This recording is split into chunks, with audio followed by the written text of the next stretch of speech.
त्यसकारण जिउँदो परमेश्वरलाई म धेरै धेरै धन्यवाद दिन्छु, कारण उहाँ हामी सबैलाई वास्ता गर्ने परमेश्वर हुनुहुन्छ। हालेलुया। र दोस्रोमा यस हप्ता दिनको विभिन्न ठाउँमा हुने सेवाकाईका कार्यकर्ता मेरो तर्फबाट, हाम्रो आदरणीय पास्टर टिका कुमार शर्माजीको तर्फबाट अनि हाम्रा नागाल्यान्डमा भएका हाम्रा इसाई गोर्खा मण्डलीहरूको तर्फबाट पनि यहाँहरू सबैलाई हामी धेरै धन्यवाद चढाउँदछौँ कि तपाईँहरू दिनुभएको यो शुभ अवसरको निम्ति। र स्पेसली हाम्रो पास्टरज्यू, हाम्रो राजु बराइलीज्यू अनि हाम्रो भाइ डी गौतमज्यू, उहाँहरू एकदमै कन्टेक्टमा रहिरहनुहुन्छ। समय समयमा म 2008मा आएको थिएँ, बिचमा उहाँहरूले धेरै प्रार्थनाका विषयहरू कतिवटा हरेक कुराहरू मसँग सम्पर्क गर्नुहुन्छ। उहाँले सम्पर्क गर्न छोड्नु भएन, हामीलाई परमेश्वरको प्रेमको बन्धनमा रहिरहनको निम्ति उहाँहरू सम्पर्कमा एकदमै जारी रहनुभयो र यो कुरा पनि धेरै धन्यवाद छ। र विशेष गरेर गएको चोटि आउँदाखेरि कतिजना प्रियहरूलाई पनि देखेको थिएँ, आज उहाँहरूलाई देख्न नपाउँदा अलिक खल्लो त भइरहेको छ है। र सायद भोलिपर्सि हामी भेट्छौँ होला। र उहाँहरू सबैलाई पनि धेरै धेरै धन्यवाद दिन चाहन्छु कि परमेश्वरले तपाईँ हामी सबैलाई यी दिनहरूमा धेरै आशिष गरिदिउन्। अनि साथै आज मलाई पनि खुसी लागेको, हाम्रो यहाँ आदरणीय दाजु हाम्रो यहाँ कमान गुरुङज्यू आउनुभएको रहेछ। उहाँ जतिखेर नेपाल ब्याप्टिस्टर्स काउन्सिलको जेनरल सेक्रेटरी हुनुहुन्थ्यो अनि उहाँले मलाई काठमाडौँमा निमन्त्रणा गर्नुभयो र उहाँ नेपाल ब्याप्टिस्टर्स काउन्सिलमा यसरी ठुलो एनुअल कन्फरेन्स 1000-1200 मान्छेहरू भेला भएका थिए अनि उहाँले वक्ताको रूपमा बोलाउनु भयो, राम्रो होटेलमा राख्नु भएको थियो अनि उहाँ आफै आफ्नो गाडी लिएर आउनुहुन्थ्यो, लानुहुन्थ्यो। है पास्टरज्यू, तपाईँ एकदम तपाईँ चाहिँ खतरामा पर्ने, मैले त डर देखेँ, तपाईँले जस्तो किसिमको शिक्षा दिनुहुन्छ, शैतान त एकदमै जल्दछ भनेर उहाँले एकदमै सुरक्षा गरेर हिफाजत गरेर मलाई त्यसै डोर्याउनुहुन्थ्यो। र आज यहाँलाई देख्न पाउँदा धेरै खुसी लाग्यो र यहाँलाई पनि धेरै धेरै धन्यवाद छ। प्रभुले यहाँलाई, यहाँको परिवारलाई पनि आशिष गरून् भन्ने हो कि जोक्स भन्ने हो कि जे भने पनि भन्ने, हामी एउटा सानो कुरा हेर्नेछौँ र त्यसबाट पनि हामी केही कुराहरू आजको वचन जानुभन्दा अगाडि केही कुरा हाम्रो मनमा एउटा प्रेरणा लिन्छौँ र त्यो चाहिँ के छ भने एकजना गुरु र ती गुरुका 30जना चेलाहरूको बारेमा छ। र ती गुरु चाहिँ एकदमै राम्रा असल गुरु, राम्रो प्रकारको शिक्षा दिने र आफ्ना चेलाहरूलाई ईश्वरीय मार्ग दर्शन गराउने गुरु हुनुहुन्थ्यो। र ती 30जना चेलाहरूमा 29जना चेला चाहिँ एकदमै राम्रा असल अनि गुरुको शिक्षालाई अनुसरण गर्ने, अनुकरण गर्ने र अघि बढ्ने चेलाहरू थिए। तर एउटा चाहिँ एकदमै बदमास अनि चलाक हो भन्ने, चतुरे भन्ने र जहिले पनि गुरुलाई कहिले चाहिँ मैले जित्ने र गुरुभन्दा पनि म ठुलो हुने भन्ने त्यस्तो एउटा घमण्डी र अहङ्कार भएको एउटा चेला थियो। अनि गुरुले पनि त्यो चेलालाई चाहिँ सुधार्नको निम्ति धेरै प्रयास गर्नुभएको थियो कि जसरी 29वटा सुध्रेका छन् र यो पनि सुध्रियोस् भन्ने गुरुको एकदमै चाहना थियो। र गुरुले एक दिन धेरै प्रार्थना सहित के गर्नुभएछ भने एउटा उपाय बनाउनु भएछ। अनि त्यो उपाय चाहिँ के रहेछ भने उनीहरूले एकदमै पहाडको बाटोमा यात्रा गर्नुपर्ने, ओह्रालो बाटो हिँड्दा चाहिँ अब बिसाइकन हिँड्नु पर्ने, तर उकालो आएपछि चाहिँ एकदमै परिश्रम गरेर जोडको तोडमा हिँड्नु पर्ने, त्यस्तो किसिमको एउटा तरिका अपनाउनु भएछ। र उहाँले यात्रा सुरु गर्नुभयो, तर केही पनि नलिकन है, खानेकुरा यताउता केही नलिकन हिँडाउने त्यसरी तय गर्नुभएछ। र जब पहिलो दिन सुरु गर्नुभयो अनि तल फेदीबाट दिनभरि उकालो बाटो हिँडाउनु भएछ। माथि पुगेपछि 3 बजी कटेपछि बेलुकातिर चाहिँ गुरुले चेलाहरूलाई हेरेर भन्नुभएछ, म तिमीलाई हेरेर एकदमै दुखी भइरहेको छु, तिमीहरू प्यासी भएका छौ अनि भोकाएका छौ र तिमीहरू धेरै नै गरिसकेका छौ र मलाई दया आउँदैछ र म तिमीहरूप्रति केही गर्न चाहँदैछु, तर तिमीहरूले पनि केही गर्नुपर्छ र सबैले आज हातमा ढुङ्गा बोक्नुपर्छ भनेर भन्नुभएछ। अनि सबैले आफ्ना आफ्ना हातमा 1-1.5 केजीका ढुङ्गा बोकेर यस्तो एउटा एउटा 1.5 केजी जस्ता यत्र ढुङ्गा बोकेछन्। अनि त्यो चतुरले चाहिँ के गरेछ भने एउटा सानो यत्रो ढुङ्गा बोकेछ हेर्नुहोस् है। अनि अरू साथीलाई उनीसँग साथीहरूलाई भन्न थालेछ तिमीहरू कस्तो लटुवाहरू हो, तिमीहरूलाई त मूर्ख भन्दा पनि केही पनि बिग्रिँदैन। किनभने गुरुले ढुङ्गा पो बोक्नु भन्नुभयो त साइज भन्नु भएर तिमीहरू यत्रो बोकेको खानु है। हेर त मैले यत्रो बोकेको छु, अब यो गरेको बेलामा तिमीले त यसो गोजीमा हाल्दा नै भइहाल्थ्यो, के यत्रो बोकेको उनीहरूले होइन अब जे भयो बोकिहाल्यो हुन्छ भन्दै साथीहरू गए। अनि उचित एउटा मटेनो जत्रो ढुङ्गा बोकेर गयो। माथि पुगेपछि माथि एउटा यसो बास बस्ने ठाउँ रहेछ, त्यहाँ पुगेपछि गुरुले भन्नुभयो लु सबैजना आइपुग्यो भने बस भने सबैजना ढुङ्गामा बसे। अनि सबैले ढुङ्गा ल्यायो भन्दा हजुर गुरुज्यू हामीले ढुङ्गा ल्याएका छौँ भन्दा सबैले त्यो 1.5 केजीका साइजका ढुङ्गा यसो देखाएको अनि उसले गुरु यसो मुस्कुराउनु भएछ, आज चाहिँ भेट्छ अनि गुरुले भन्नुभएछ ठिकै छ तिमीहरूले ढुङ्गा लिएर आयो बहुतै राम्रो कुरा धन्यवाद छ र तिमीले ल्याएका ढुङ्गा सबै रोटी होइजाउँ भनेछ। सबैका त 1.5 केजी छैन यत्रो रोटी त्यहाँ सबैले पेटभरि खाए। उसले त एक ग्लास खाना सकिगयो, रातभरि भुँडीमा ग्यास्ट्रिक गराएर पुरा बिजोग भएछ। अनि राति फेरि उसले सोचेछ यो गुरुलाई म कसरी सेकेन्ड गर्ने नि, यसलाई चाहिँ कसरी जित्ने, आज त यसले मलाई ठग्यो तर भोलि म यसलाई ठिक पार्छु भनेर रातभरि मनमा फेरि कति कुराहरू सोच्दै रात बुझाएछ। अनि भोलिपल्ट फेरि यात्रा सुरु भयो। अनि उकालो बाटो हिँड्नु। त्यसै गरेर माथि पुगेपछि चाहिँ अनि गुरुले भन्नुभएछ आज पनि तिमीहरूले ढुङ्गा बोक्नुपर्छ भन्नु। त्यो छन्तुरीको पालो हिजो एकदमै ठगिएको छु, आज चाहिँ म गुरुलाई काम पुर्याउँछु भनेर तैँले के गर्छस् मलाई थाहा छ नि भनेर अरू सबैले हिजोको जस्तै 1.5 केजीका बोके। उसको पालो 25 केजी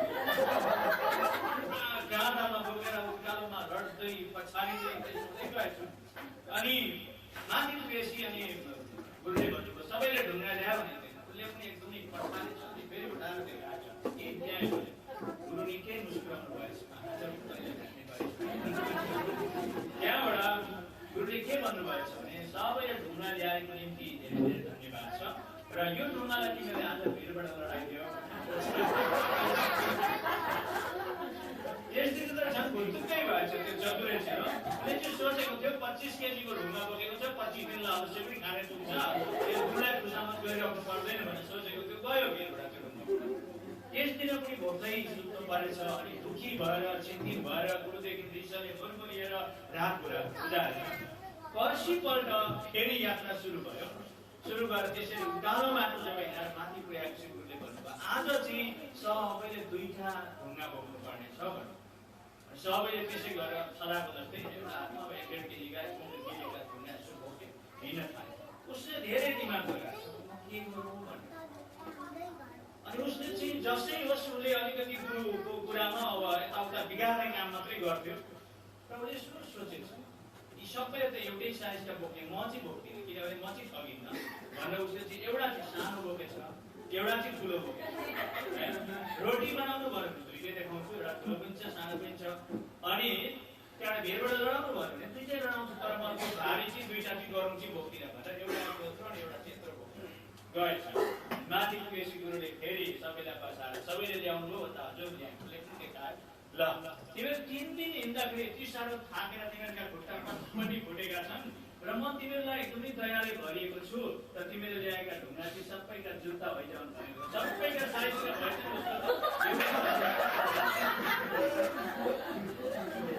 यहाँबाट त्यो चेला एकदमै पछुताएर टाउकोमा हात लगाएर अनि उसले सोचेछ आजदेखि म कहिले पनि गुरुको आज्ञालाई उल्लङ्घन गर्दिनँ। किनकि जति गुरुको आज्ञालाई उल्लङ्घन गर्छु, जति गुरुको कुराहरूलाई म ठट्यौलीमा उडाउँछु र अहङ्कार र घमण्डमा ती कुरालाई चकनाचुर पार्न खोज्छु तर आफै म ठोक्कर खाँदछु। त्यस कारणले गर्दा आजबाट म गुरुलाई कहिले पनि यस्तो गर्दिनँ भनेर उसले पश्चाताप गरेछ। अनि गुरुले पनि गर्न खोजेको त्यही कुरा भएछ, त्यो मिसन पुरा भयो। अनि त 30जना चेला राम्रा भए र त्यो मिसनलाई खतम गर्नुभएछ।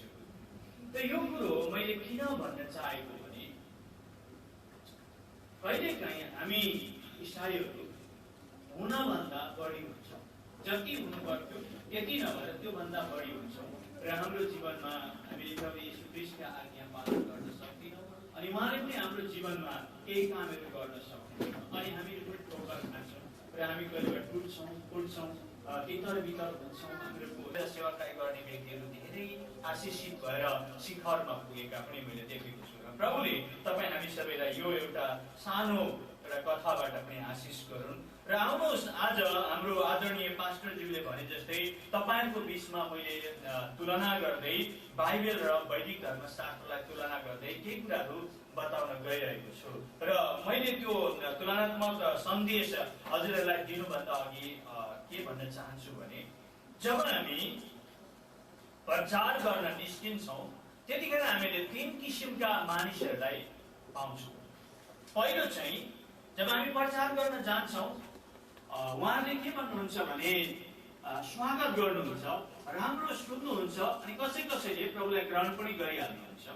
अनि अर्को चाहिँ कस्तो हुन्छ भने एकदमै सुन्दै नसुन्ने, आफ्नो घरमा स्वागतै नगर्ने, होइन हामीलाई खाँचो छैन तपाईँ जानुहोस् भन्ने, होइन सुनिदिनुहोस् भन्दा भनिहाले नि जानुहोस् भनेर एकदमै जबरजस्ती पठाउने व्यक्तिहरू पनि हुन्छन् कतिजना। अनि कतिजना चाहिँ प्रचार सुन्छन् र अनि भरे प्रतिक्रिया सुन्न चाह्यो भने चाहिँ सबै एउटै हो भनिदिन्छ, सक्यो गरायो खतम, केही छैन है, एउटै हो भनिदिन्छ। अनि अब कसरी एउटै हो भन्दा चाहिँ अब यही हङकङमा भन्नुहोस् न, उताबाट काठमाडौँतिरबाट आयो भने हङकङ नै आइपुग्छ, दिल्लीतिरबाट आयो भने हङकङ आइपुगिसकिन्छ, ताइवानतिरबाट आयो भने हङकङ आइन्छ, हो त्यस्तै कुराहरूको तुलना गरेर भन्छ। यीशुबाट गयो भने पनि त्यतै पुगिन्छ, रामबाट गयो भने पनि त्यतै पुगिन्छ, सबै एउटै हो भनिदिन्छ। र हामीले हाम्रो प्रभु येशू ख्रीष्टलाई मानिसको बिचमा प्रस्तुत गर्न धेरै गाह्रो छ र यी तीनवटा कुरामा अब एउटा त प्रभुलाई विश्वास गर्ने भइहाले र इन्कार गर्नेहरू चाहिँ फेरि छिट्टै प्रभुमा आउँछन्। जसले घमण्ड गर्छन्, इन्कार गर्छन्, खेदो विरोध गर्छन्, तिनीहरू झन् छिटो प्रभुमा आउँछन्। तर त्यो सम्झौतावादी एउटै भन्नेहरू चाहिँ पुस्ता पनि प्रभुमा विश्वास नगरिकन त्यतिकै हराएको अवस्थामा रहिरहन्छन् र तिनीहरूलाई अब एउटै हो भन्ने व्यक्तिलाई चाहिँ कहाँसम्म चाहिँ एउटै हो र कहाँसम्म चाहिँ एउटै होइन भन्ने कुराहरू चाहिँ आज हामी हेर्नेछौँ। र मैले मेरो देब्रे हातपट्टि चाहिँ वैदिक धर्मशास्त्र भनेर अनुसार भनेर राखेको छु र दाहिने हातपट्टि चाहिँ यहाँ मेरो डायरीमा चाहिँ बाइबल शास्त्र अनुसार भनेर राखेको छु र हामी अब 1 नम्बर 2 नम्बर गर्दै जान्छौँ, यता 1 नम्बर हेर्छौँ, यता 1 नम्बरमा हेर्छौँ र तपाईँहरू सबैले पनि यसलाई ध्यान दिनुहोस्। वैदिक धर्मशास्त्र अनुसार नम्बर 1 मा आदिमा जल यानी कि जलाशय थियो भनेको छ र त्यो स्कन्द पुराणको आधारमा त्यो अर्थात् जल चाहिँ ब्रह्माको शरीरबाट उत्पत्ति भएको बताउँदछ। कसरी भने ब्रह्माको शरीरबाट तपोशक्तिद्वारा पसिना निस्कियो र अनि बीज तयार भएर तब भृगुको उत्पत्ति भयो र भृगुबाट अंगिरस र सोमरस र वायु प्रकट भएर यी चारवटा कुरा मिश्रणद्वारा जलको सिर्जना भएको छ। त्यो चाहिँ कहाँ भने स्कन्द पुराणको केदार खण्डेको माघमात्रे भन्ने पुस्तकको 2 अध्यायमा छ। त्यसमा पदहरू चाहिँ छैन, 2 अध्याय पढ्यो भने हामी त्यो कुराहरू पाउँदछौँ। र वैदिक धर्मशास्त्रले पनि आदिमा जलै जल थियो भनेर भन्छ र जल चाहिँ त्यसरी सृष्टि भयो भनेर भन्छ। भनेदेखि अब हामी बाइबलमा आयौँ भने चाहिँ बाइबलमा आउँदा चाहिँ आदिमा जलै जल थियो भन्छ, जसलाई बाइबलमा अथाह जल वा समुद्र भनेको छ। तपाईँहरूले उत्पत्ति 1को 2 पदमा हेर्न सक्नुहुन्छ। अथाह समुद्र भन्छ। परमेश्वरले त्यहाँ तपाईँहरूले कसैले पढेर हेर्न सक्नुहुन्छ। परमेश्वरले आदिमा आकाश अनि पृथ्वी सृष्टि गर्नुभयो र है त्यहाँ भन्दै जाँदाखेरि हामीले त्यहाँ अथाह समुद्र थियो, समुद्रमाथि अन्धकार थियो भन्छ। त्यहाँ पनि अथाह जलै जल थियो भनेर हामी देख्दछौँ। र अयुबको पुस्तक 37 अध्यायको 10 पदमा हेर्यो भने चाहिँ के भेटेको छ भने परमेश्वरको सासले बरफ बनिन्छ र विस्तृत पानी जम्छ भनेर भनेको छ। परमेश्वरको सासबाट यो संसारमा बरफ बन्छ र अनि त्यही बरफ चाहिँ पग्लेर पानी हुन्छ भनेर बाइबलले बताउँदछ। अनि त्यसको पछाडि अयुबको पुस्तक 38 को 8 मा हेर्यो भने चाहिँ समुद्र पृथ्वीको गर्भबाट निस्कने कुराहरू त्यहाँ बाइबलमा बताएको हामी पाउँछौँ। अनि पछि गएर यो पृथ्वीलाई फेरि परमेश्वरले त्यही जलमा डुबेको थियो र अनि त्यही जलबाट फेरि यो पृथ्वीलाई निकालेको कुराहरू पनि हामी बाइबलमा पहिलो पत्रुस 3:5 पाउँछौँ। र दुवै धर्मशास्त्रलाई हेर्यो भने आदिमा जलै जल्दै यो संसार भरिएको देखिन्छ। अब कसैले एउटै हो भन्यो भने यो कुरा एउटै छ है। अलिकति लेखाइ र भनाइमा शब्द र वाक्यांशमा अलिकति तलमाथि भए तापनि दुईटै कुरामा हामी एउटै देख्छौँ। अब दोस्रोमा जाँदैछौँ। दोस्रोमा जाँदा चाहिँ त्यही जलमा वैदिक धर्मशास्त्रमा लेखेको छ, त्यही जलमा फिज र मृत्सना र बालुवा र पत्थरद्वारा स्वर्ण अण्डको उत्पत्ति भएको बताउँदछ। त्यो चाहिँ कहाँ भन्दा ऋग्वेदको 10 अध्यायको सूक्त 121 को 1 पदमा लेखिएको छ, जसलाई हिरण्यगर्भ गर्भस्य भनिन्छ है। र स्वर्ण अण्ड निस्केको छ त्यहाँ देखिन्छ। र अब त्यसैलाई तपाईले बाइबलमा हेर्छौँ भने चाहिँ आदिमा परमेश्वरले आकाशमुनि भएको पानीलाई एक ठाउँमा जम्मा गरी त्यो अण्डा स्वरूप ओबानो भूमिलाई निकाल्नु भयो। उत्पत्ति 1:9 मा लेखिएको छ। यता चाहिँ स्वर्ण अण्ड भने सुनको अण्डा निस्केको छ त्यो समुद्रबाट भने चाहिँ यतापट्टि परमेश्वरले फेरि त्यो समुद्रबाट त्यो पानीलाई एक ठाउँमा जम्मा गरेर अनि त्यो ओबानो भूमि एउटा गोलाकार होइन गोलाकार भएको एउटा पृथ्वीलाई निकालेको कुराहरू हामी पाउँछौँ। अब यो दुईटालाई हेर्नु भने पनि अलिकति नाम बेग्लै छ तर दुईटै गोलाकारका एउटा स्वर्ण अण्ड अनि एउटा ओबानो भूमि निस्केको हामी पाउँछौँ। त्यहाँबाट 3 मा हेर्यो भने हामी वैदिक धर्मशास्त्रमा हेर्यो भने त्यो स्वर्ण अण्डबाट विष्णुको उत्पत्ति भयो। यजुर्वेद 13 अध्यायको 4 पदमा लेखेको छ, हिरण्यगर्भ सर्ववर्तताग्रे भूतस्य जात पतिरेक आशित भन्छ। र त्यो चाहिँ सुनको अण्डबाट चाहिँ विष्णुको उत्पत्ति भयो भनेर भन्छ है। सुनको अनि त्यसलाई चाहिँ अब पतिरेक भनेको चाहिँ त्यो सबैभन्दा पहिलो व्यक्ति चाहिँ यो संसारमा आएको छ स्वर्ण अण्डबाट भनेर भन्दछ भने त्यसै गरेर हामी यतापट्टि बाइबलमा हेर्छौँ भने चाहिँ त्यही भूमिको माटोद्वारा परमेश्वरले आदमलाई बनाउनु भयो। उत्पत्ति 2:7 पद। यो स्वर्ण अण्डबाट निस्क्यो, पानीबाट निस्केको स्वर्ण अण्डबाट, यो पनि त्यही पानीबाट निस्केको भूमिको माटोबाट यता आदम बनिएको हामी देख्छौँ। र अब यहाँ चाहिँ के छ भने वैदिक धर्मशास्त्र अनुसार त्यो स्वर्ण अण्डबाट उत्पत्ति भएर निस्केको विष्णुलाई चाहिँ भगवानको दर्जा दियो भने बाइबलमा चाहिँ परमेश्वरले आदमलाई माटोबाट बनाउनु भयो तर त्यसलाई चाहिँ आदि पुरुष या आदि मानिस आदम भनेर नाम दियो, त्यसलाई चाहिँ भगवानको दर्जा दियो। अब यहाँ अलिकति मिल्दै आउँदाखेरि यहाँ अलिकति एउटा कुरोमा मिस्टेक भइरहेको हामी देख्छौँ। अब यसमा कसरी मिस्टेक भयो त? अब त्यसै मिस्टेक भयो या गलती त्रुटि भयो भन्न मिल्दैन। किन भन्नुहुन्छ भने चाहिँ हामीहरूले स्कन्द पुराणको केदार खण्डेको महागमात्मे भन्ने पुस्तकको पहिलो अध्यायमा हेर्यो भने के लेखेको छ भने त्यहाँ एकदम सफा लेखेको छ, परमेश्वरले पहिला बुद्धि सृष्टि गर्नुभयो र त्यो चाहिँ विष्णुलाई सृष्टि गर्नुभयो भनेर भएको छ, सफा लेखेको छ स्कन्द पुराणमा।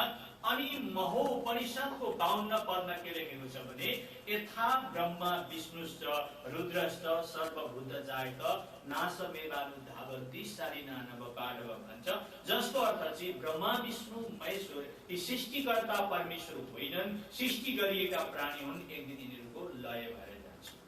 तर त्यसो हो भने अब यता चाहिँ भगवानको दर्जा दिए जो चाहिँ सृष्टि गरिएका हुन्, सृष्टिकर्ता होइनन्, एक दिन लय भएर जान्छ भने यता चाहिँ ठिकै कि जब बाइबलमा हेर्छौँ भने चाहिँ बाइबलमा चाहिँ आदमलाई भगवानको दर्जा दिएको छैन, यानि कि ईश्वरको दर्जा दिएको छैन, उनलाई चाहिँ आदि पुरुषमा या आदि मानिस भन्ने दर्जा दिएको कुरा देख्छौँ। अब यहाँ आइपुग्दाखेरि चाहिँ अलिकति एउटा मिस्टेक हामी वैदिक धर्ममा भएको हामी देख्दछौँ, जो चाहिँ एउटा मानिसलाई तिनै वेद पुराणले तिनीहरूले भनिरहेको छ ऊ ईश्वर होइन, सृष्टि गरिएको प्राणी हो, तपाईँ जबरजस्ती त्यहाँ भगवान भनेर फेरि त्यसको पूजा पाठहरू इत्यादि गरेको कुराहरू हामी देख्दछौँ।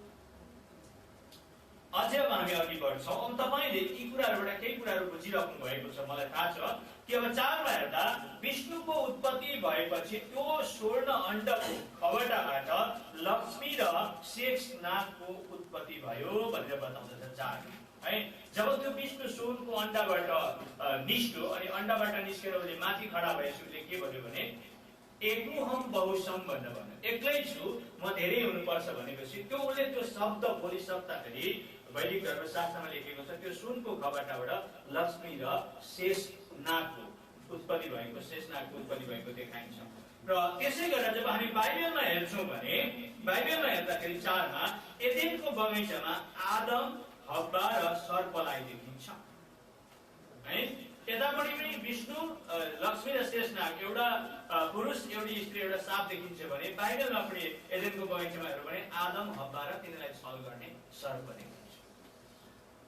हेर्नुहोस् है, पहिला सुरु हो। अब तपाईहरुलाई कसैले त होइन एउटै पो रहेछ त बाइबल र हिन्दू धर्म, बेकारमा क्रिस्चियन भएछु भन्ने चाहिँ नहोस् नि। भुलमा चाहिँ नजानुहोस्, तर म तपाईलाई बताउँदैछु कि कहाँबाट के भइरहेको छ होइन। तपाईँ प्रार्थना गरेर बुझ्दै जानुहोस्। अब देखिन्छ त्यो अब कहाँ छ भन्दा उत्पत्ति 3 को तपाईहरुले 3 अध्याय पुरै हेर्दै जाँदाखेरि देख्नुहुन्छ। अनि बाइबल वैदिक धर्मशास्त्र अनुसार 5 मा तिनी विष्णुको भिरकुटीबाट शिवको उत्पत्ति भयो र विष्णुको नाभिबाट निस्केको कमलको फूलबाट चतुर्मुखी ब्रह्माको उत्पत्ति भयो भनेर स्कन्द पुराणको केदार खण्डीको माघमार्गे भन्ने पुस्तकको 2 अध्यायमा त्यो लेखिएको छ है। र अब हामी यो वैदिक धर्मशास्त्रमा के देख्छौँ भने 3 वटा पुरुष एउटी स्त्री एउटा साप देख्छौँ।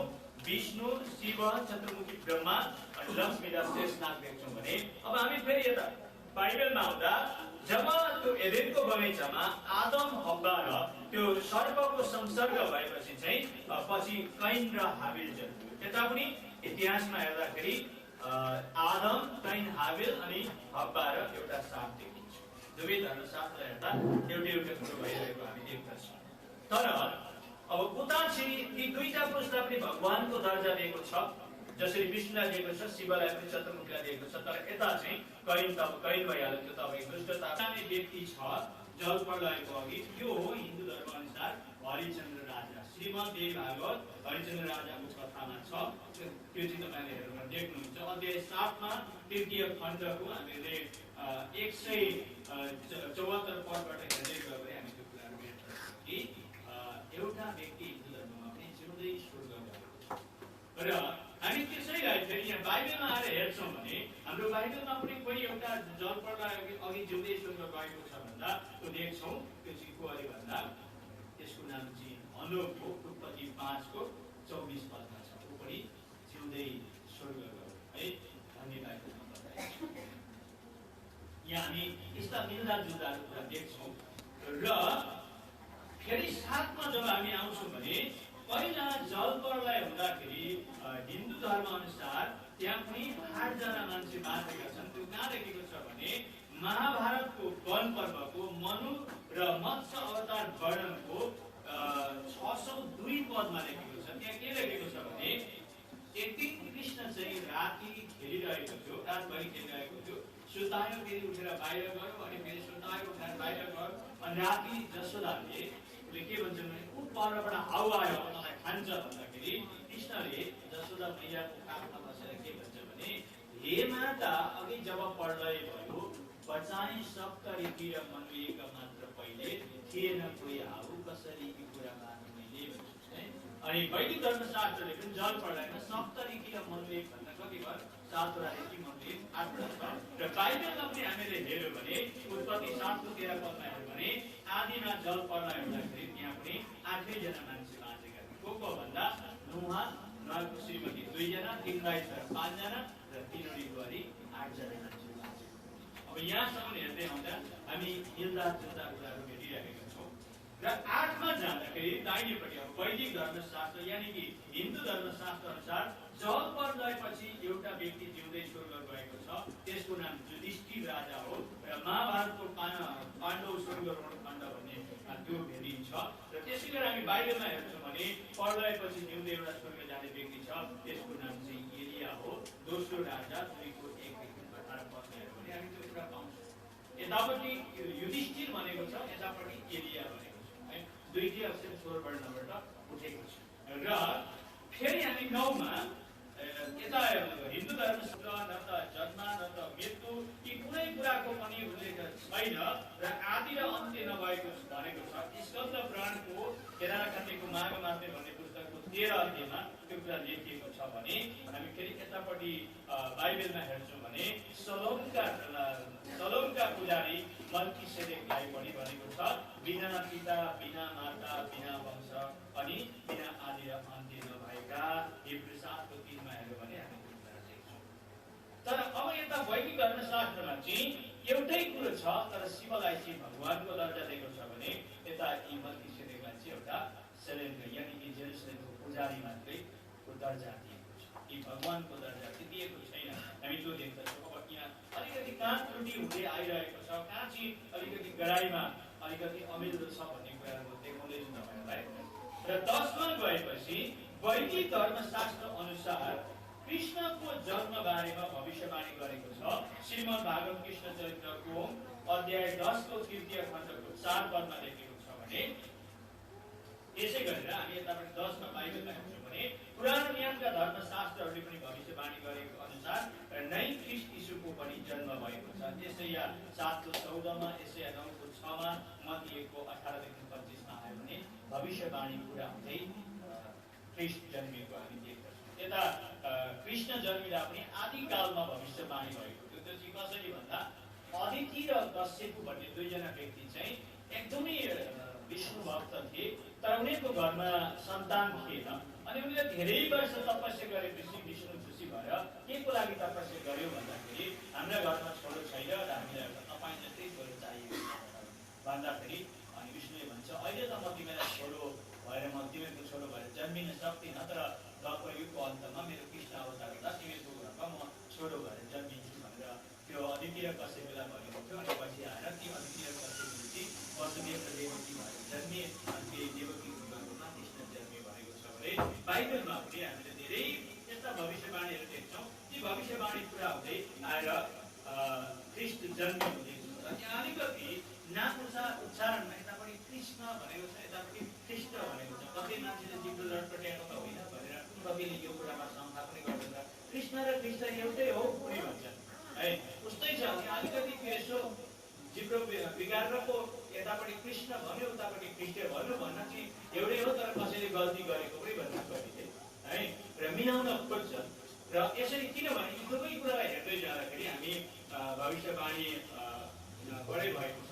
अनि 11 मा वैदिक धर्मशास्त्र अनुसार हामी हेर्दाखेरि चाहिँ कृष्णको जन्म वसुदेव र देवकीको विवाहपछि ती दुवैको शारीरिक मिलनद्वारा संभोगद्वारा 8औं पालामा होइन गर्भधारण गरेर 7वटा नानी जन्मिएपछि 8औं गर्भधारण गरेर चाहिँ कृष्णको जन्मिएको छ। त्यो चाहिँ कहाँ भन्दा मथुराको जेलमा कंससुरको जेलमा श्रीमद् भागवत पुराणको कृष्ण जन्म खण्डमा लेखेको हामी पाउँछौँ भने यता बाइबलमा फेरि 11 मा हामी हेर्छौँ भने येशू ख्रीष्टको जन्म परमेश्वरको छाया र पवित्र आत्माको शक्तिमा कन्या मरियमको गर्भबाट भएको हामी देख्छौँ। र कन्या मरियम चाहिँ कुनै पुरुषसँग संसर्ग भएर होइन, कृष्णको चाहिँ वसुदेव र देवकीसँग संसर्ग भएको कुरा स्पष्ट छ।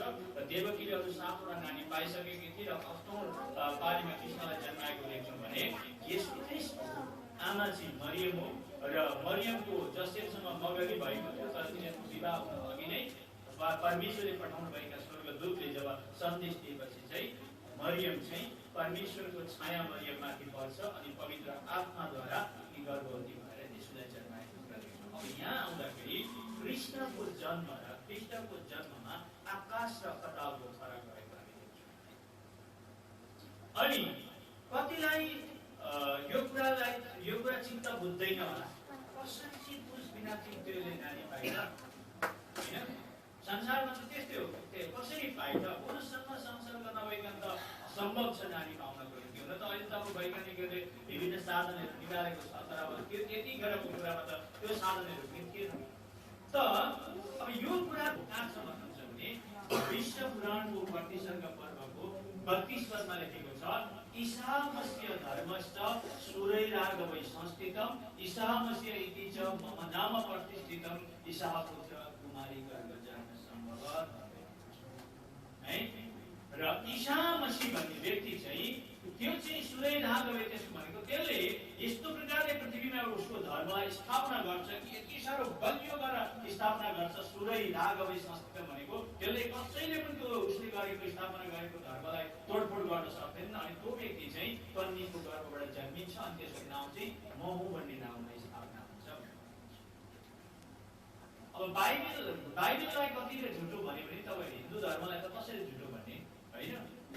जब हामी प्रचार गर्न जान्छौँ किनकि बाइबलमा त्यस्तो लेखेर हामीमा छैन भन्न सक्दैन।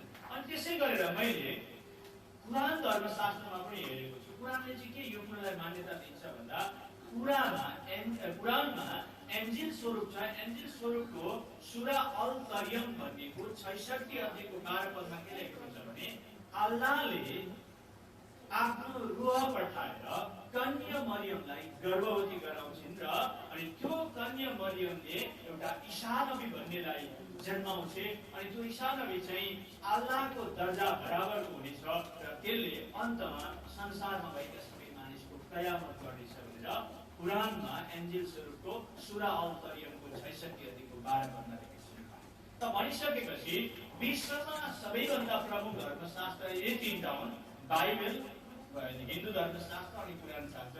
तिनैवटा धर्मशास्त्रले यी संसारका सबै पापी मानिसलाई पापबाट मुक्ति दिने व्यक्ति चाहिँ कन्याको गर्भबाट जन्मिन्छ भनेर मान्छ र त्यसरी हामीले त्यो कुराहरू सही रहेछ भनेर प्रमाण गरेको छौँ। अब यहाँ आइसक्दा चाहिँ कृष्णको जीवनमा हामीले जब हेर्यौँ भने चाहिँ उसमा चाहिँ मनुष्यको एउटा पापी मानिसको स्वभावमा हुने गुणहरू कृष्णमा भएको देखिन्छ तर कृष्णमा चाहिँ एकदमै ईश्वरत्व र परमेश्वरको अलौकिक स्वभावले बास गरेको कुरा हामी देख्छौँ र उसको जन्म पनि त्यसै प्रकारले पवित्र आत्माद्वारा जन्मिन्छ। र आज हामीले हिन्दू धर्मका मानिसहरूले मान्छे मरेपछि 6 दिनपछि गरुड पुराण आउँछ। गरुड पुराण सुन्दै गयो भने त्यहाँ पिण्ड दान श्राद्ध तर्पण जलाञ्जन इत्यादि धेरै कुराहरू हामी देख्छौँ। तर गरुड पुराणले त्यो कुरा भन्दै भन्दै भन्दै अन्तिममा 16 अध्यायमा पुगेपछि के भन्छ भने मानिसले मुक्ति प्राप्तको निम्ति चाहिँ पिण्ड दान श्राद्धद्वारा चाहिँ होइन तर पवित्र आत्माबाटको ज्ञानद्वारा मात्रै मान्छेले मुक्ति प्राप्त गर्न सक्छ। त यदि वैदिक धर्मशास्त्र के भन्छ भने प्रभु येशू ख्रीष्ट हामी सबै संसारका मानिसलाई पापबाट उद्धार मुक्ति गर्दछ पवित्र आत्माकै तत्त्वबाट उहाँले गरेको छ। स्पष्ट धर्मशास्त्र यो चाहिँ यहाँ मैले आज क्रिस्चियनहरूको चर्चमा क्रिस्चियनहरूले बोलाएर भनेको होइन। यो कुरा मेरा परिवारमा 5 जना पण्डित छन् है। अहिले धेरै विद्वानहरू छन्, हामीहरूको बातचित भइरहन्छ। हामी यी कुरा धर्मशास्त्र खोलेर देखाइरहेछौँ र सबैले कुरा यो कुरा चाहिँ ठिकै हो भन्ने प्रमाणमा आइसकेको छ। त्यसकारणले गर्दा यो एकदमै संसार मान्ने कुराहरू छैन कि प्रभु येशू ख्रीष्टको जन्म र कृष्णको जन्ममा आकाश अनि पाताल हुन्छ। यहाँबाट जब हामी 12 मा यतापट्टि वैदिक धर्मशास्त्रमा हेर्छौँ भने 12 मा कृष्णको जन्म भएपछि कंसले मार्छ भनेर गोकुल भन्ने ठाउँमा भगाएर लगेर लुकाइयो। श्रीमद् भागवत कृष्ण चरित्रको अध्याय 10 को 3 खण्डको 5 देखि 10 पदमा लेखेको छ भने यतापट्टि बाइबलमा हेर्यो भने चाहिँ त्यसै गरी ख्रीष्ट यीशु जन्मेपछि हेरोदले मार्छ भनेर मिस्र देशतिर लगेर लुकाएको कुराहरू पाउँछौँ। लुका 2 को 13 देखि 15। हेर्नुहोस् है, अब यहाँ मिल्दाजुल्दा कुरा मान्छेले त्यसै एउटै हो भन्दैन किनभने धर्मशास्त्रमा कतिवटा कुराहरू मिल्दाजुल्दा छन्। त्यसकारणले गर्दा अब त्यसको पछि हामी के देख्छौँ भने यता जब लुकाइसकेपछि चाहिँ हिन्दू धर्मशास्त्रमा कंस चाहिँ रिसाएर के गर्छ भने त्यो कृष्ण कहाँ छ जो मलाई मार्ने दुश्मन त्यसलाई खोजेर मार भनेर उसले हुकुम दिन्छ र 2 वर्षदेखि तलका नानीहरूलाई मारेको पाउँछौँ। फेरि यता कृष्णलाई पनि भगाएपछि हेरोदले रिसाएर चाहिँ रामा जस्ता कुराहरू हामी देख्दछौँ। त्यहाँबाट अगाडि बढ्दै जाँदा र झगडा गरेको पाउँछौँ, युद्ध गरेको, रक्तपात गरेको र धेरै स्त्रीहरूसँग विवाह भएको हामी देख्छौँ। र श्रीमद् भागवत कृष्ण चरित्रको पुरै 10 अध्यायमा हेऱ्यो भने हामी त्यहाँ पाउँछौँ उसका स्त्रीहरूका नामहरू छन्, उसका छोराछोरीका नामहरू छन्, उनले लडाइँ झगडा गरेको हामी पाउँछौँ। भने यतापट्टि प्रभु येशू ख्रीष्टको जीवनलाई जब जीवन चरित्रलाई हेर्छौँ भने उनको जीवनमा न त छल छ, न त कपट छ, न बदला छ, न गाली छ, न धम्की छ, सबै कुरामा उहाँ एकदमै कलङ्क रहित भएर अनि पाप रहित भएर अनि विवाहवाददेखि पनि एकदमै वञ्चित रहेर उहाँले ईश्वरत्वको कुरा प्रकट गरेको उहाँको जीवनमा हामी पाउँछौँ। त्यो चाहिँ कहाँ छ भन्नुहुन्छ भने पहिलो पत्र 2:22 देखि 24 मा हेर्नुहोस्, प्रभु येशू ख्रीष्ट कुनै पाप थिएन, कुनै लडाई थिएन, कुनै झगडा थिएन, कुनै धम्की थिएन, कुनै गाली थिएन, कुनै किसिमको त्यस्तो खराब कुराहरू थिएन है। उहाँले सहेर अनि यता कृष्णले बिहा नगर्दा चाहिँ के भयो त फेरि कृष्णले आएर यताउता लीला गरे, दही चोरे, मकान चोरे, लडाई गरे, झगडा गरे, त्यो गरे, संसारमा गरे, तर यता कृष्णले नगर्दा चाहिँ के भयो भन्दाखेरि यहाँ पनि एउटा ठुलो रहस्य एउटा लुकेको छ। किनभने हामीलाई किन मुक्तिदाता चाहिन्छ भने चाहिँ तपाईँ हामी संसारका मान्छे चाहिँ पाप र अधर्मको गरेका छौँ। बुझ्नु त, हामी संसारका सबै मानिसहरू। हिन्दू धर्मले पनि भन्छ पापहम पापकर्मणं पापात्मा पापसम्भव दैवं पुण्डरीकाक्षै सर्वै पापहरू है भन्छ। त्यसको अर्थ पापहम भनेको पापी म हुँ। अब त्यो पापहम भनेको पापी म हुँ, पापकर्मणं भनेको पाप कर्म गर्दछु, पापात्मा भनेको मेरो आत्मा पापमा छ, पापसम्भव भनेको फेरि पनि पाप पनि सम्भव छ, अनि त्राइमम भनेको डराइरहेको छु, त्राइ भइरहेको छु, पुण्डरी र काक्षे जस्तै सबै पाप हरिदेव हे हरि भनेर कुप्रभावले पनि त्यही भने, हजुरबाबुले त्यही भने, पण्डित पुरे तीर्थ व्रत दान पुण्य सबै गर्दा त्यही भन्छन्। वैदिक धर्मशास्त्र नै पापी भन्छ। अनि हामीले बाइबलमा हेर्यो भने रोमी 3:23 सबैले पाप गरेका छन् र परमेश्वरको महिमासम्म पुग्नबाट चुकेका छन् भनेर बताउँदछ। पापको ज्याला मृत्यु हो भन्ने बताउँदछ। त हामी पापी मानिसहरूलाई पापको कारणले गर्दाखेरि हामी संसारको बन्धनमा बसेका छौँ अनि हामीलाई मुक्ति दिनको निम्ति माथिबाट आएको मुक्तिदाता पनि आएर फेरि उसलाई पनि स्वास्नी चाहिन्छ, छोराछोरी चाहिन्छ, धन चाहिन्छ, लडाई चाहिन्छ, झगडा चाहिन्छ, राज्य चाहिन्छ, सबै चाहिन्छ भने त उ त आएर संसारमा जकडिहाल्यो त हो कि होइन?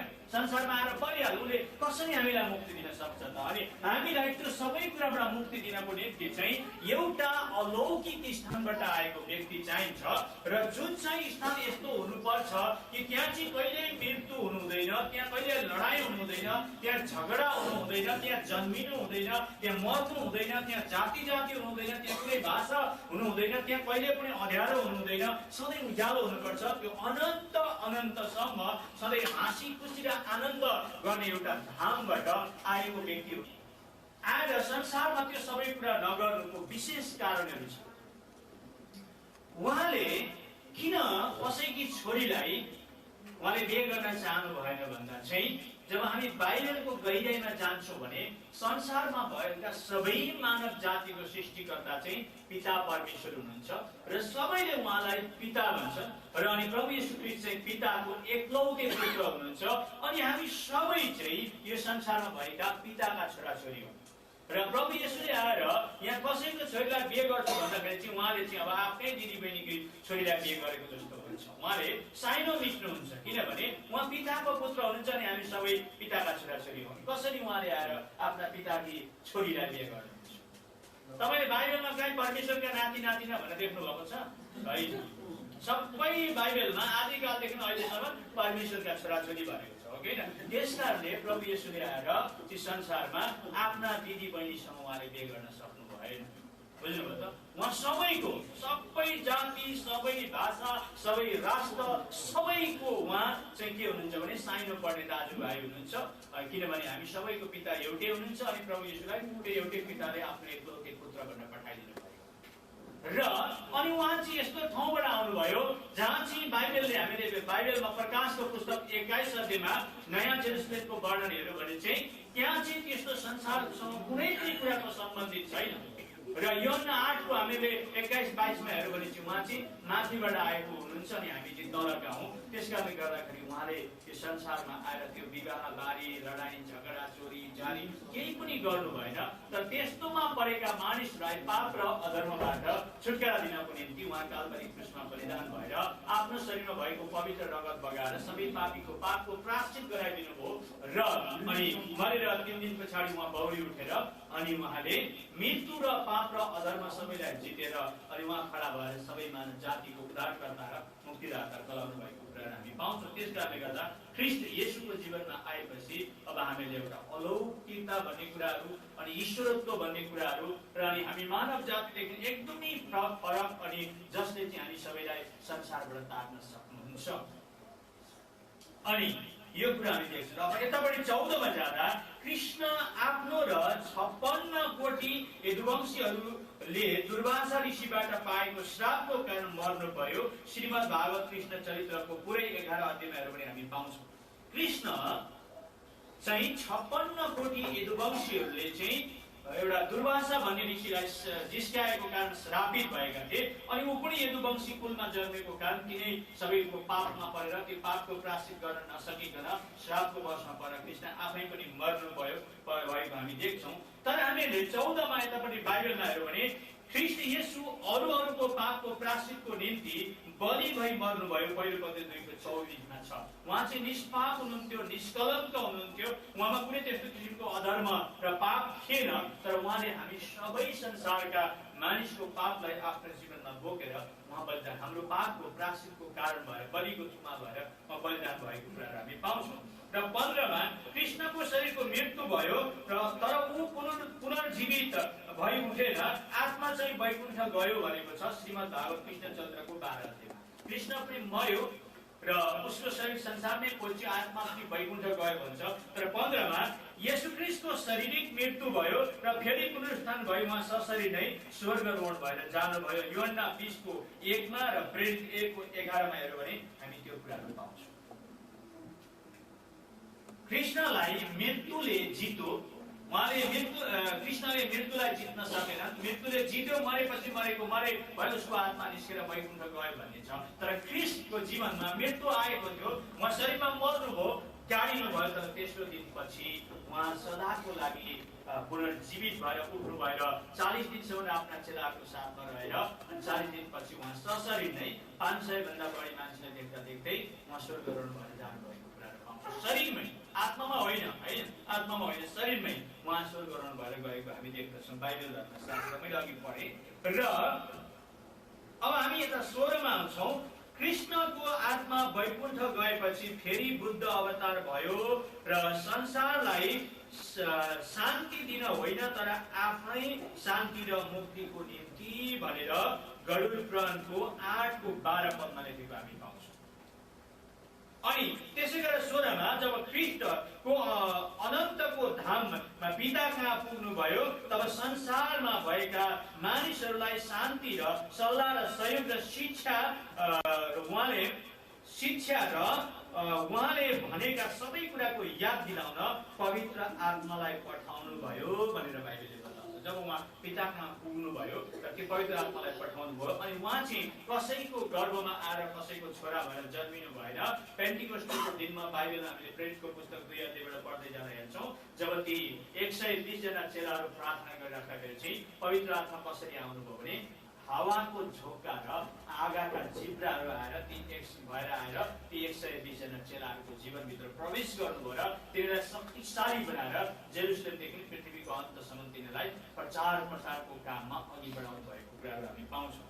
यहाँबाट 17 मा हेर्यो भने कृष्णले भनेको छ मेरो फेरि कल्की अवतार हुनेछ र विष्णु शर्माको वंशमा म जन्मिने छु र कल्की अवतारले साधु र धर्मीको रक्षा गर्नेछ र पापी र अधर्मीको नाश गर्नेछु भनेर बताएको छ। कहाँ भन्दा श्रीमद् भागवत कृष्ण चरित्रको 12 अध्यायको 22 पदमा लेखिएको छ।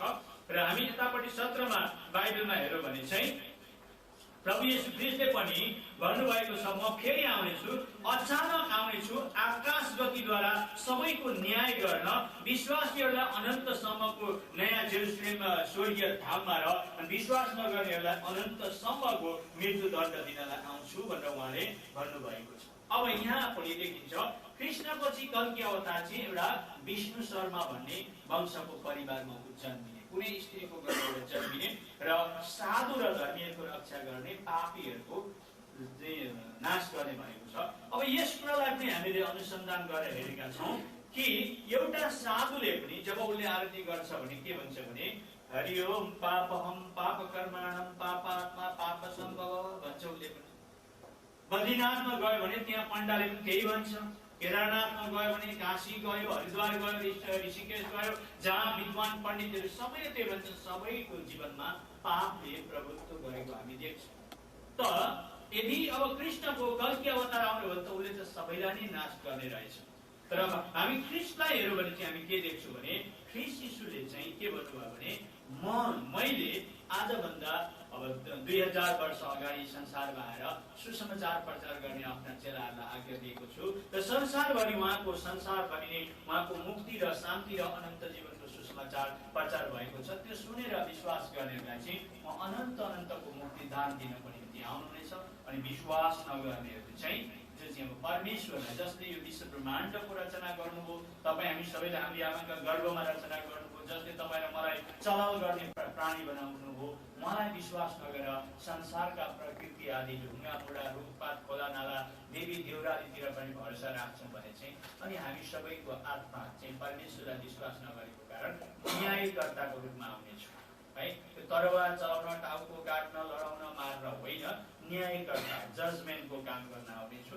र सम्पूर्ण विश्वास गर्नेहरूलाई चाहिँ म अनन्तको मुक्ति दिलाउन र अविश्वास गर्नेहरू चाहिँ तिनीहरू अनन्तको प्रचण्डको अग्निकुण्डमा जानेछन्, जसलाई दोस्रो मृत्यु हो भनेर बाइबलले बताउँदछ। एकजना व्यक्तिले भन्नुहुन्थ्यो जो मान्छे एकचोटि मर्छ त्यो व्यक्ति जो व्यक्ति एकचोटि जन्मिन्छ त्यो चाहिँ दुईचोटि मर्छ, तर जो व्यक्ति दुईचोटि जन्मिन्छ त्यो चाहिँ एकचोटि मात्रै मर्छ भन्नुहुन्छ है। त्यो एकदमै एउटा रहस्यमय कुरो छ। एकचोटि जन्मिने मान्छे दुईचोटि मर्छ भनेको चाहिँ अब एकचोटि आमाको गर्भबाट जन्मियो, दोस्रो चोटि उसले आत्मिक तर्फले जन्मेन अनि उसको शरीर पनि मर्छ, आत्मा पनि मर्छ। तर जो मान्छे दुईचोटि जन्मिन्छ, आमाको कोखबाट जन्मिन्छ, पवित्र आत्मा र पानीबाट जन्मिन्छ, त्यो चाहिँ एकचोटि मात्रै शरीरको मात्रै मृत्यु हुन्छ, आत्मामा चाहिँ त्यो अनन्त जीवनबाट परमेश्वरमा जान्छ। र जो चाहिँ एकचोटि मात्रै जन्मेका छन् र दुईचोटि जन्माउने परमेश्वर पवित्र आत्मालाई विश्वास नगर्नेहरू चाहिँ प्रचण्ड अग्निकुण्डमा जानेछन्। तर इन्साफ गर्दाखेरि त्यहाँ एकदमै राम्रो प्रकारले भनेको छ।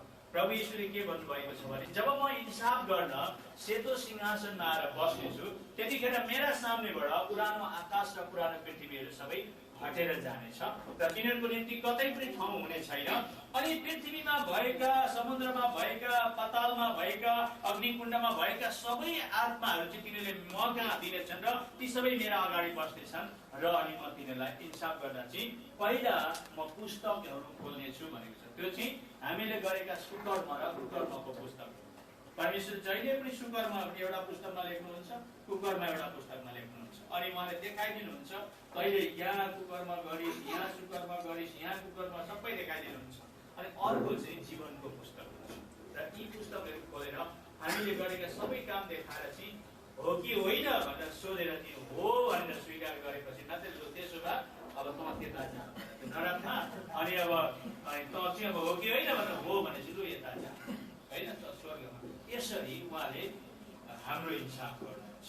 त्यो तरवार चलाएर होइन, के अरे निलो घोडामा चढेर चाहिँ धर्मी र पापीलाई खेदी खेदी मारेर साधुको बचाएर रक्षा गरेर सत्य जुगको त्यो होइन। यसुले जुन युग चाहिँ म तिमीलाई दिन्छु भनेको छ र यो संसारको सत्य युग हुने त्यो कुराहरू होइन। सत्य युगपछि त त्रेता आउँछ, त्रेतादेखि द्वापर आउँछ, द्वापरदेखि कली आउँछ, घुमिरहन्छ।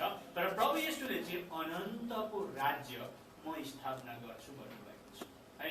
अनि जब उहाँले दोस्रो चोटि आएर चाहिँ जब इन्साफ गर्नुहुन्छ र उहाँलाई विश्वास गरेर उहाँका रगतले धोइएर धर्मी ठहरिएका सबै चाहिँ त्यो चाहिँ सत्य युगमा होइन तर अनन्तको परमेश्वरको राज्यमा प्रवेश गर्छ।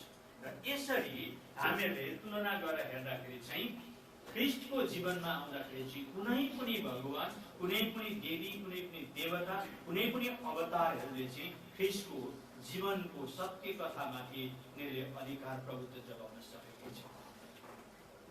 ख्रिस्ट त्यसरी सक्षम हुनुभएको एउटा व्यक्ति हुनुहुन्छ आजभन्दा 2000 वर्ष अगाडि। मैले बाइबल पढ्दै जाँदाखेरि के सोचेँ एकचोटि भने मेरो जीवनमा घटेको कुरा मलाई प्रभु येशूको कुरा चित्त बुझ्यो। किनभने मैले सबै धर्म खोज्दै आउँदाखेरि उहाँको जीवन पढ्दा एकदम राम्रो लाग्यो। तर येशू ख्रिस्ट क्रुसमा मरिएर गाडिएको बारेमा चाहिँ मलाई चित्त बुझेन। किनभने उहाँले पत्रुसलाई भन्नुभएको थियो, ए पत्रुस, मैले इच्छा गरेँ भने त अहिले 12 स्वर्गदूतहरू मागेर यी सबैलाई नाश गर्न सक्छु, तर म चाहिँ मेरो राज्य तरवाद स्थापना गर्न आएको होइन, म त प्रेमको राज्य स्थापना गर्न आएको भन्नुभयो। उहाँले चाहनु भएको थियो त्यो क्रुसमा बलिदानको काम समाप्त गरेर फेरि एकदमै झर आगो जस्तो भएर चाहिँ दिव्य देह धारण गरेर चाहिँ त्यतिखेरै ओर्लेको थियो भने त संसार सबैले प्रभुलाई विश्वास गर्ने थियो नि, किन चाहिँ नगरेको होला भनेर मेरो पापी मनले त्यसरी प्रश्न गरे है बाइबल पढ्दै जाँदाखेरि। है किनभने भगवान ईश्वरहरू भनेको त त्यस्तो हुनु पर्थ्यो नि भन्ने हाम्रो विचार छ। तर मैले पछि गएर धेरै प्रार्थना सहित पढ्दाखेरि त हामीलाई मात्रै उद्धार दिन आउनु भएको रहेछ नि, किनभने जल प्रलयको बेलामा धेरै आत्माहरू त यो पृथ्वीदेखि तल माने कैदमा राखेको, पातालमा कैद गरेर राखेका आत्मा थुप्रो रहेछन्, हजारौं हजार आत्माहरू रहेछन्। अनि तिनीहरू चाहिँ आत्मा हुन्, शरीरमा होइन। र आत्मा लोकमा कैद गरेर बसेका आत्माहरूलाई प्रचार गर्न जान चाहिँ अब आत्मै भएर जानु पर्यो नि, हो कि होइन? आत्मै भएर जानु पर्यो। त्यस कारणले गर्दाखेरि प्रभु येशू ख्रीष्टले चाहिँ त्यो शरीरमा तपाईँ हामी सबैको उद्धारको कामलाई समाप्त गर्नुभयो। अनि जब क्रुसमा झुलिरहेका बेलामा उहाँले ती तलका आत्माहरूलाई, किनभने अब इन्साफमा त ती आत्मा पनि खडा हुन्छ नि, होइन? अनि त्यतिखेर ती आत्माले भन्छ त हामी त जल प्रलयमा डुबिहाल्यौँ, प्रभु येशू तपाईँ संसारमा आउनु भएको, मुक्तिदाता भएर जन्मिनु भएको, क्रुसमा बलिदानको काम गर्नुभएको, समाप्त गर्नुभएको हामीलाई थाहै छैन, त कसरी अब हामीले तपाईँलाई विश्वास गर्ने भएर तिनीहरू रुँदाखेरि त अब कसरी इन्साफ गर्ने नि?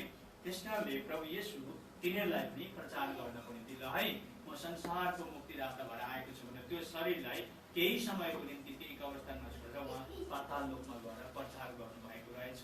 र तिनीलाई प्रचार गरिसकेर फेरि फर्केर आएर त्यही शरीरमा उहाँ आत्मामा पसेर अनि पुनर्जीवित भएर आएको। हेर्नुहोस् न, त्यस कारणले बाइबलमा जब हामी हेर्छौँ प्रभु येशू ख्रीष्टको जीवनमा भने प्रभु येशूले मत्ती 28 को 18, 19, 20मा पढ्यो भने उहाँले के भन्नुभयो भने स्वर्ग र पृथ्वीको समस्त अधिकार मलाई दिएको छ। यानि कि माथि स्वर्गहरूको र अनि पृथ्वीको पनि समस्त अधिकार प्रभु येशूले पाउनु भएको छ।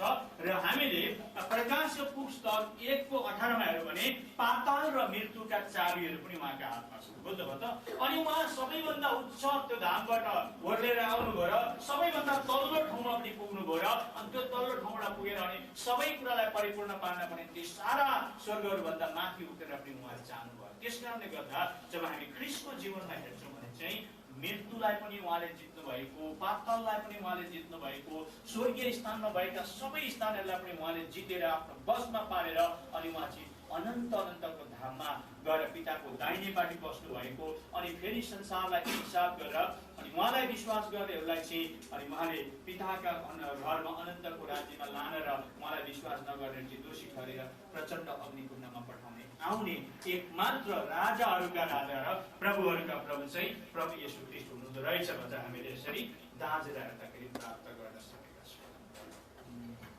मैले हजुरहरूलाई आजको बेलुकी भन्नुपर्ने कुरा यही थियो।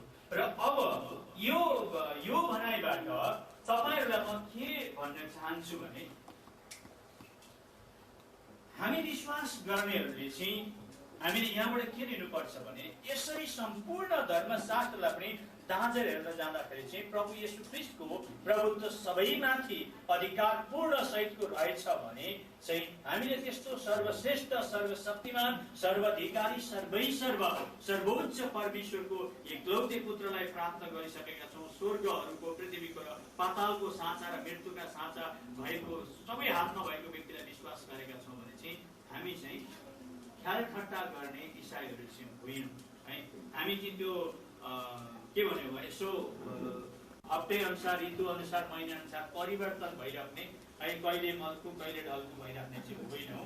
हामी चाहिँ साँच्चा क्रिस्चियन हुनुपर्छ, साँचो ख्रीष्टको पाइलामाथि पाइला राखेर हिँड्नुपर्छ र उहाँले दिनुभएको अनन्त जीवनमा हामी कहिल्यै पनि चुक्दैनौँ।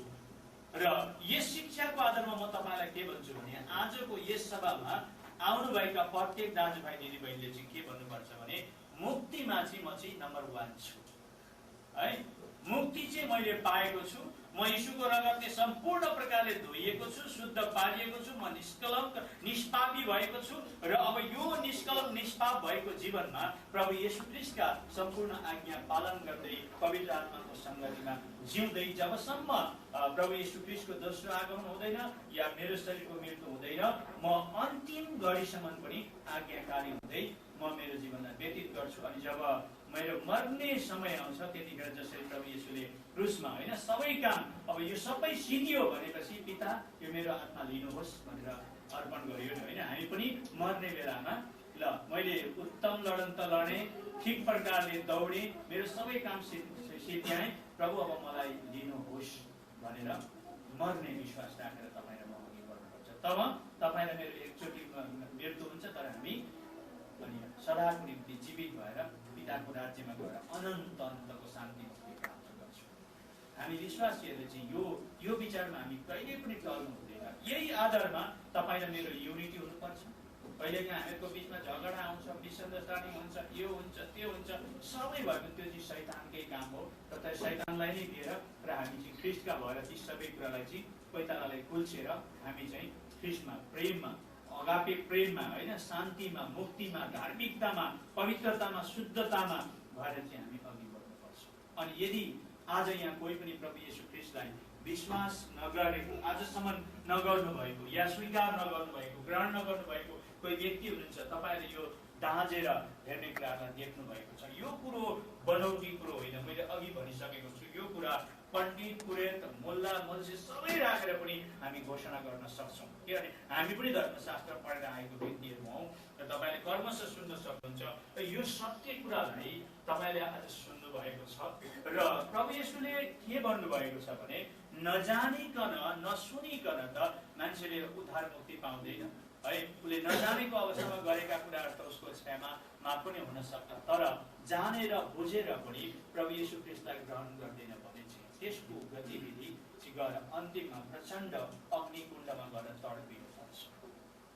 अब यो प्रभु येशूलाई विश्वास नगर्नेले प्रचण्ड अग्निकुण्डमा जानुपर्छ भन्ने कुरा चाहिँ के हो भन्नुहुन्छ भने यसको बारेमा पनि अलिकति हामीले जान्नु पर्दछ। जसरी हामीले मुक्ति पाएका व्यक्तिहरू चाहिँ परमेश्वरको राज्यमा गएर सदा सर्वदा अनन्त अनन्तसम्म है शान्ति मुक्ति र अनन्त जीवन प्राप्त गरेर त्यहाँ खुसी भएर बस्न सक्छौँ भने त्यो प्रचण्ड अग्निकुण्ड त्यो नरक चाहिँ त्यो चाहिँ दोस्रो मृत्यु हो। त्यहाँ पुगेपछि चाहिँ तपाईँ र मैले पनि अनन्त अनन्तसम्म तडपाउनु पर्दछ भनेको छु। भने तडपिने कर्म चाहिँ सकिँदैन होइन। रोइरहेको छ आइया आथा जले मरे दारा किटाइ इत्यादि कुराले त्यो तडपिराख्नुपर्छ, तर त्यो आवाजको अन्त हुने छैन। त्यो प्रचण्ड अग्निकुण्डमा अनन्त कालसम्म तडपिनुपर्छ। त्यहाँ नरकमा पुगेर अलदिनमा पाप भोगेर फर्किआउने नरक चाहिँ बाइबलले बताएको छैन है। अरू धर्मले त त्यस्ता नरकहरू बताएको छ, अलिकति 2-4 वर्ष त्यहाँ पाप भोगो फेरि फर्केर संसारमा आयो अनि पनि जन्मियो अनि पनि मर्यो भन्छ। तर बाइबलले जब परमेश्वरले हिसाब गरेर नरकमा पठाउनुहुन्छ त्यो चाहिँ अनन्तको प्रचण्ड अग्निकुण्ड हो, त्यहाँको ताडनाको अन्त हुँदैन भएको छ। अनि त्यहाँ चाहिँ त्यो नरकमा चाहिँ त्यो अग्निमय किराहरू छ भन्छ। तिनीहरूले रात दिन त्यो पोल्ने कुरा त छँदैछ, अनि त्यो पोल्नेमा ती अग्निमय किराहरूले टोक्ने कुराहरू पनि छ। अनि हामीहरू चाहिँ त्यो आगा बाल्दाखेरि त्यो फिलुङ्गा माथि उडेर जस्तो गरेर त्यो आगाबाट हामी माथि उड्छौँ अनि हामी कालिँदै तल झर्छौँ अनि टोकिन्छौँ, अनि त्यो आइया र आथो भन्ने कुराहरूको अन्त हुँदैन भन्छ।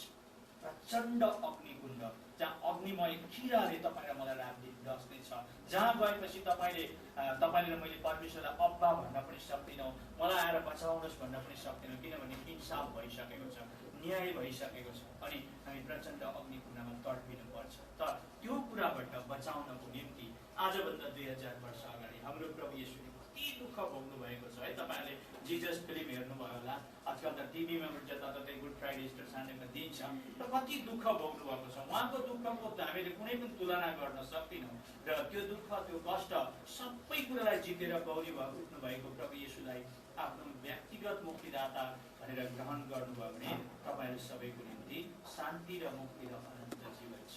र मैले यहाँलाई भन्नुपर्ने आज बेलुकीको कुरा यति नै हो र यस तुलनात्मक शिक्षालाई म यहाँ राख्दछु। प्रभुले यहाँहरू सबैलाई आशिष गरून् र आजको सञ्चालिका बहिनीलाई पनि धन्यवाद दिँदै यहाँहरू सबैलाई जय मसीह।